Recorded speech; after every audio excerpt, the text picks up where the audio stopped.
Hello everyone, this is Jonathan Little for jonathanlittlepoker.com, and today we're going to be playing around with PokerSnowie. PokerSnowie is effectively a poker training application that allows you to test your skills versus the incredibly good bots that PokerSnowie has. Basically, you can pit yourself versus any number of the PokerSnowie bots and see how you fare. So, if you want to get a free trial to PokerSnowie, you can go to jlpoker.com. That's short for jonathanlittlepoker.com. Either one works. So jlpoker.com/PokerSnowie. And if you use that link, you can sign up and get a free month. Also, if you go there by yourself later, you can use the promo code JLPoker and you'll get that free month as well. So the way you get started with this is you click on challenges. So let's click on that. It brings up this pop-up. And let's say we want to play against 4 players because I would like to play some pots. If you play 9-handed, you'll see that you should be incredibly tight. Let's do a cash game where you rebuy if you have 80%. If you lose more than 20% of your stack, so if you have 80% of your stack left or less, you'll rebuy. 100 big blinds. And we'll click on this real-time evaluation button that will allow us to see what the program thinks we should do in various spots if we are confused. Also, I guess I should point out that PokerSnowie just released a new algorithm, so the program will play even better than before, and it also has a few other additional options that will hopefully help us become better players. You can actually upload or load up another table if you'd like. So let's load up another table. So we're gonna play 2 tables at a time, and this will allow us to get in a decent amount of volume. All right, so Queen 3 suited, we're going to fold. So the way this evaluation option works is it will tell you if you should be 3-betting, folding, etc. So let's take a look at the pocket sixes. I'm actually not going to cheat and look at the answers. We're going to play for a little while, maybe 15 minutes or so, and then go over my session and see if I made any mistakes. The program will tell you if you made any giant errors or even tiny errors. So in this spot, I would typically raise to $3, but let's click evaluation. As you see, the program suggests raising to the size of the pot, which would be to 350. And I'm usually just making it 3 in the spot. I don't think it's necessary to pot it, but again, it doesn't really matter. As you can see, the difference between half pot, 2x pot, etc., they're all very similar. It actually suggests a small bet size may be better. I believe the bot has balanced the ranges such that it doesn't really want you to chop up your range too much. So that's the reason it suggests pot, even though it probably returns slightly less money than a min raise. But I'm going to raise to 3, as I would do. I'm just going to play as I would typically play. So we do raise to 3, and we pick it up. Right here with King Jack, I will 3-bet to pot, which will be about 750. I think 550 could also be fine, and I typically would 3 it to 550 in position. So this is what I would do. We could, again, click what the program says. And notice here that if you had to pot it, it actually thinks this is worse than just folding, which seems pretty tight, right? A lot of people think that they should not ever fold King Jack versus a cutoff raise, but it's probably not that bad. As you see, the difference between folding and 3-betting, which is raising, are quite small. And usually I opt to take the more aggressive lines because the aggressive lines will get you paid off more with your big hands, especially if you're playing against actual humans. The bot clearly doesn't care about your image. It's just playing a strategy that it thinks is unexploitable. So, the value of image plays go completely out the window when playing versus a bot. Notice, though, that as your 3-bet size gets smaller, it becomes a little bit better. So this is the size I would have picked. Notice that 0.25 pot, well, half pot is roughly what I'm doing here. So as you see, half pot is 4.75. I would have gone a hint bigger than that. So I would 3-bet this. Again, I'm just going to play as I would play, and we will see how it goes. 10-7 suited from the hijack seats, just going to be a fold pretty much every time. As you can see, it likes folding better than all the other plays. Notice raising is not so horrible, though, because, the hand's reasonable. But I'm still just going to fold. I typically play somewhat snug from the earlier positions.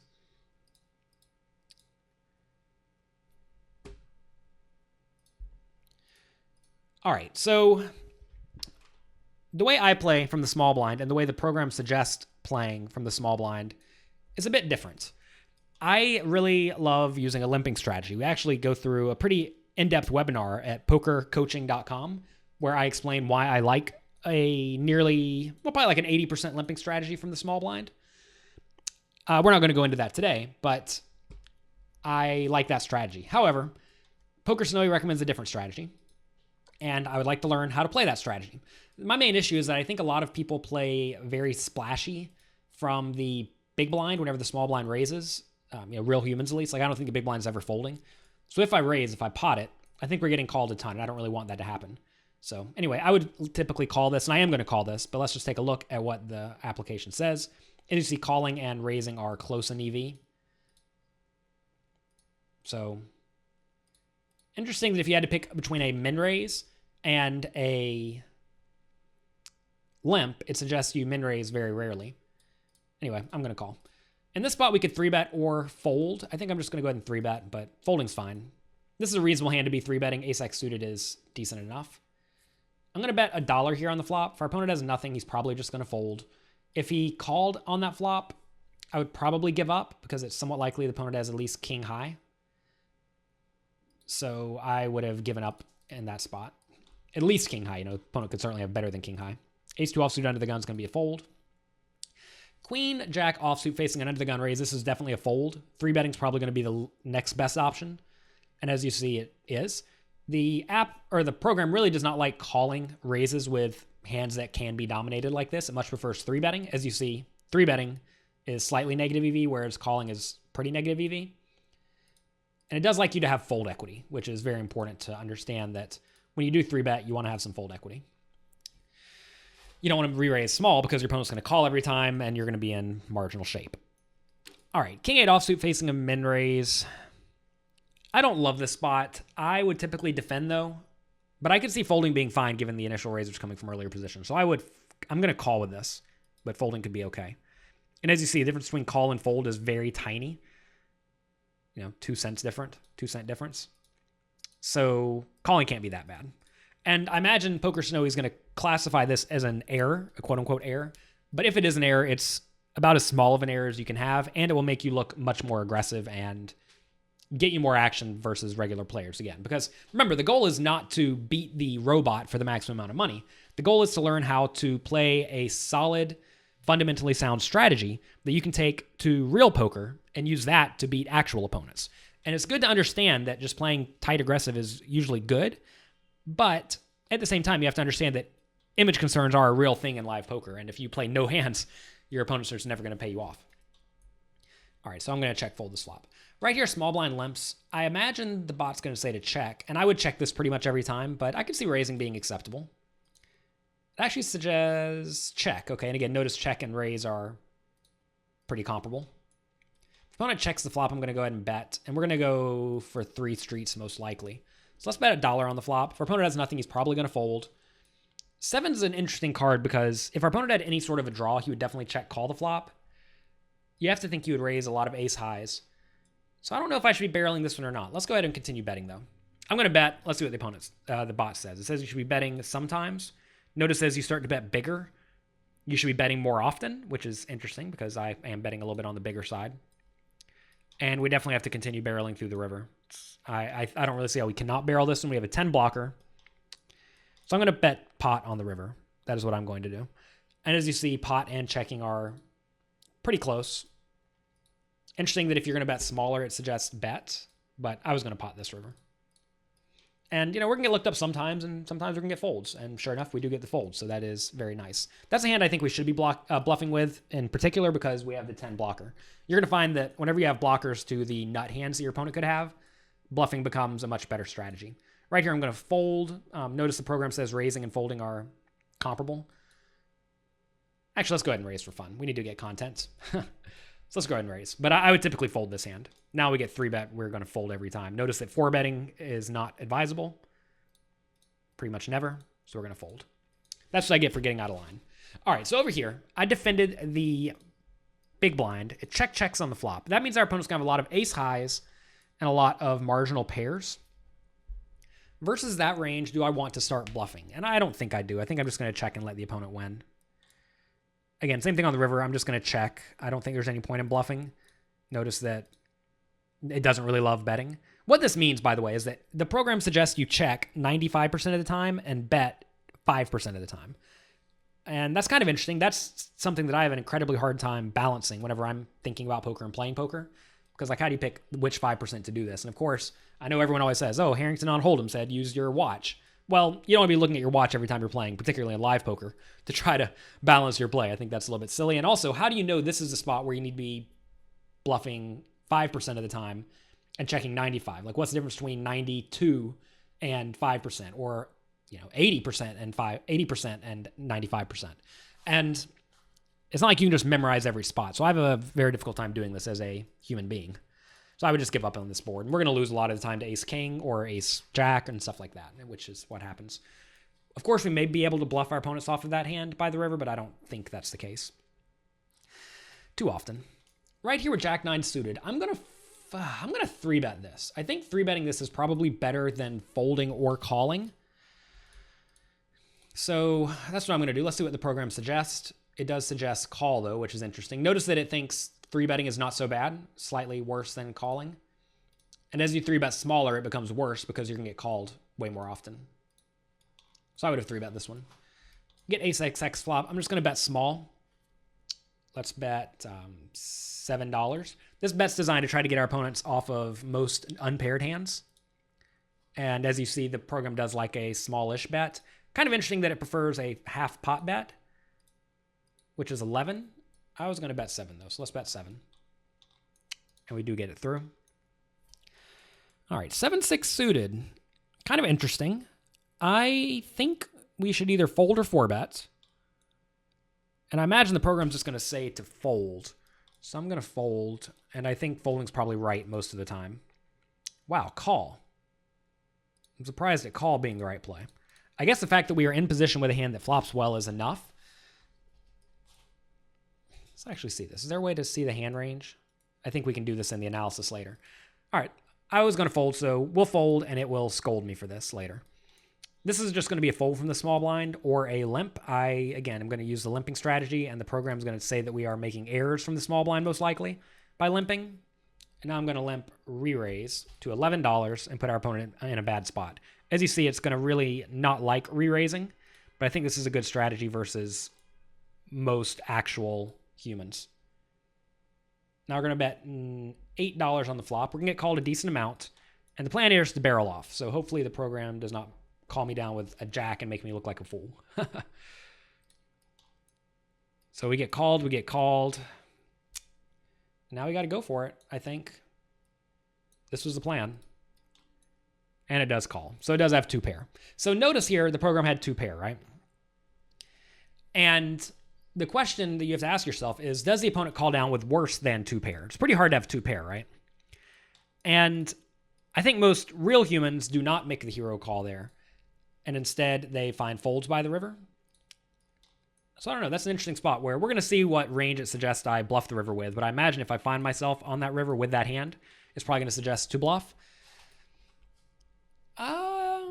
Trying to think if it would even suggest calling the $3 raise. I think folding to the $3 raise is fine, but I like playing a very polarized strategy there, using very large bet sizes. I think that applies a lot of pressure and puts your opponents in horrible spots. But it's good that you all see that sometimes that play does not work. All right, right here I'm going to call.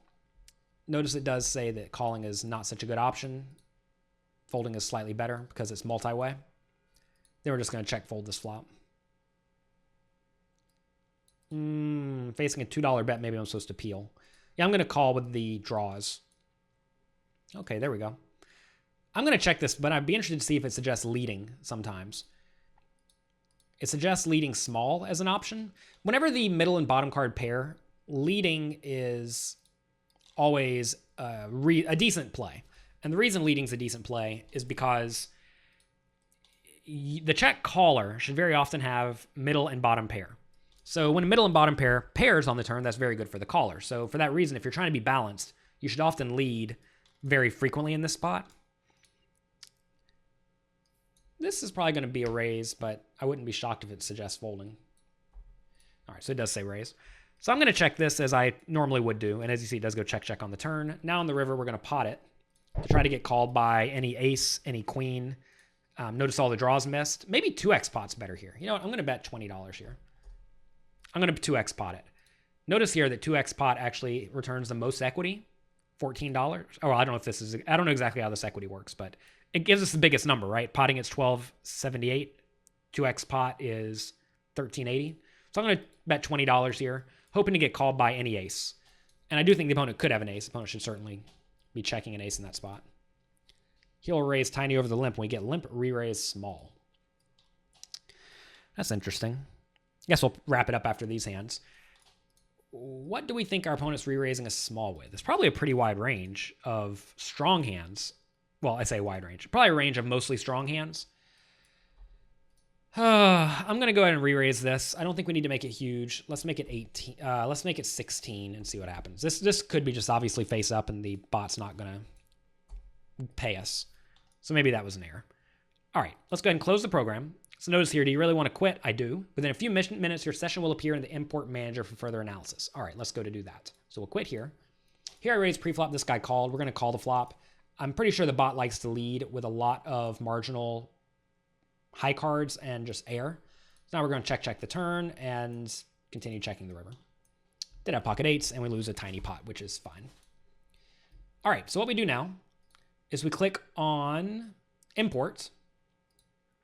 And now we're looking for the sessions that we just played. So I actually played these a little bit earlier today. There'll be 2 more sessions popping up in just a second, and I'll show you how to import those. You usually have to wait about a minute or so. All right, actually I had to wait about 6 seconds. So let's click on these, and then you click on View Analysis. And here we are. You can actually filter, given I played a little bit earlier today. I want to filter for between 2 and 5 players, then click OK, because I played 6-handed earlier. And here we are. All right, so it says we played at a world-class level, which is good. You want to make sure you're playing on this end and not way down here in the bad end. No blunders, which is nice. Kind of interesting given that we did run that one big bluff. It does not consider that bluff on the river we made a blunder. It thinks that's actually okay. And you can click on error details and it will tell you where you made mistakes. So let's click on errors. And now we can browse through these. So in this hand, I decided to raise and it says the correct play is to just fold ace-2 offsuit from the cutoff. Well, that's fine. In this scenario, I 3-bet and it suggests call. Again, notice that we lose some tiny bit of equity. So that's okay. Here we are, the 6-4 offsuit hand. And notice that PokerSnowie gives tips. It says, you already have a small blind invested in the pot. However, you sit out of position and should not play too loose. You need at least 9-7 offsuit to open the pot. And what you can do is you can right-click here and click on Preflop Advice.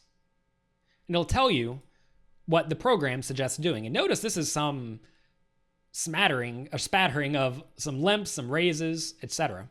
And this is very, very difficult to balance, in my opinion, as a human. So that is why, as I discussed on pokercoaching.com, you should probably just develop a strategy that is much more easy to implement. And I think the limping strategy, planning to limp, re-raise, etc., is much better. So anyway, this is an error. It also says the re-raise was an error, which I am perfectly fine with. I understand it. Again, let's see what it says for pre-flop advice. As you can see, it just suggests folding a lot and raising only a few very good hands. Actually, yeah, a few very good hands it suggests re-raising, and I think that's interesting. Notice as you change the bet size, it suggests different hands. It's like right here, this is hard for my brain to get wrapped around. 2x potting it, it's saying ace-6 suited is an acceptable hand if that's your bet size in this spot. If this is your bet size pot, it says you should only be doing this with the nuts, and that just doesn't ring true in my head that you want to have only the nuts here. So anyway, I'm not so sure I agree with this one. Let's actually go forward to the flop, or the flop. So hero bets $8, and actually says this is the correct play on the flop. On the turn, it says this is also the correct play to continue betting. Then on the river, I bet all in for pot. And it says this move is correct because I get a little bit of equity here, but notice it does select to check. One cool thing is that if I bet half pot, $36, it thinks that's actually better. And maybe that's because the program thinks that if I bet full pot compared to half pot, that I'm gonna get called by the same range. And if that's the case, then I could definitely see that being the case. And here's the range it suggests. Kind of interesting, it's suggesting to bet here with queens and eights a lot of the time. Wait, what's a queen? Yeah, one pair of queens is suggesting to bet sometimes, I think. Well, that's interesting. You have to play around with this and figure out exactly what's going on. All right, so here's error number 5. It suggests to just fold this, I suppose. And as you see, again, this is one of these loose opens that I do not mind. 9-6 offsuit, this peel was a little bit bad. A little bit too loose. You need at least king 10 offsuit to call. Wow. So I guess whenever you're facing a raise and a caller, you need something pretty good to call, right? And our 9-6 offsuit, so we see 9-6 is kind of on the cusp, not quite there. All right, so again, standard errors of just being a little bit too loose. It suggests folding on this flop. Again, notice calling is not so bad. Is there a tip? There is no tip. But again, notice that calling is not awful, right? You lose a tiny bit calling. So I'm okay with that one. All right, this is an interesting spot. So in this hand, I raised under the gun. Big blind called. Big blind led into me on queen, queen, 2 with pocket 8s. I called. On the turn, the opponent checks. And the program is saying I should bet small here. And I guess it's saying to bet small to try to charge the various flush draws. As you can see, the bigger bets is suggesting not making bigger bets, but it says a small bet is slightly better. So that's interesting. You're going to find that if you study a lot of the best players, they like to bet small a large portion of the time with a lot of stuff that may seem a little bit optimistic. Let's actually see what it suggests for this range. Suggesting to bet which one pairs? So queens, pair of queens. Yeah, okay. Well, so this is kind of confusing because it says a pair of queens. But anyway, here's all the hands it has. Or here's all the hands I should have. That's interesting. Well, I should probably learn to use the program better. I am far from an expert on this. All right, so here I defended with the king 8 versus the pre-flop raise. Again, I'm okay with that, but notice that it loses 2 cents. Or what did I do? Yeah, I called. It suggests folding, so I need to be a little bit tighter versus early position players. Here, again, I elected to make the fold, and fold is just worse than calling, so that's kind of interesting. As you see, it's suggesting to call with all of the suited connectors. 7-5 suited, 6-4 suited, 5-4 suited, all the pairs, all the ace-x suited. So it's basically suggesting to call with a decently strong range that is hard to do much about. It's very interesting to me that it's only suggesting to 4-bet with the nuts. I'm always confused by that because you want to have some non-nut 4-bets in your range. And just notice for all the bet sizes, it only suggests 4-betting with the nuts. And that seems very exploitable to me. Because when you 4-bet, your opponent should just fold. So if that's the case, you should be 4-betting more. So I'd be interested to study why the bot does this, or why the bots do these things. Then here, this guy limped, I checked. It came king, jack, 5. I went check, check on the flop. He checked the turn. I decided to pot it. And program suggests check. And I don't really mind the bet here. I think this is fine. I think checking's also okay. Maybe betting smaller is better, so your opponent can stick around with a lot of stuff. Notice that has a smaller difference than this one. All right, so anyway, that was one session with PokerSnowie. We played about 54 hands, which is about an hour and a half of live poker. We played it in a whopping 15 minutes. That's one of the very big benefits of playing online versus live. But as you can see, we played at a world-class level, which is good. If you're just getting good scores every time, you're going to be hard to take advantage of. And then once you figure out how to be very difficult to take advantage of, now you start getting out of line versus specific players in specific spots and really exploiting their mistakes. So thanks again very much for watching. If you want to get a free trial to PokerSnowie's.com, you can go to jonathanlittlepoker.com/PokerSnowie. The link will be on this page, and you'll get a free month. If you decide to just go to the site, you can use the promo code JLPoker to be sure you get the free month. So thanks again for watching. If you play, let me know how you do. I would love to hear how you do the first time you play around PokerSnowie. And then I would also like to know how you did, once you've practiced with it a bit. So let me know if you see any improvements. Thank you very much for watching, and I'll talk to you next time.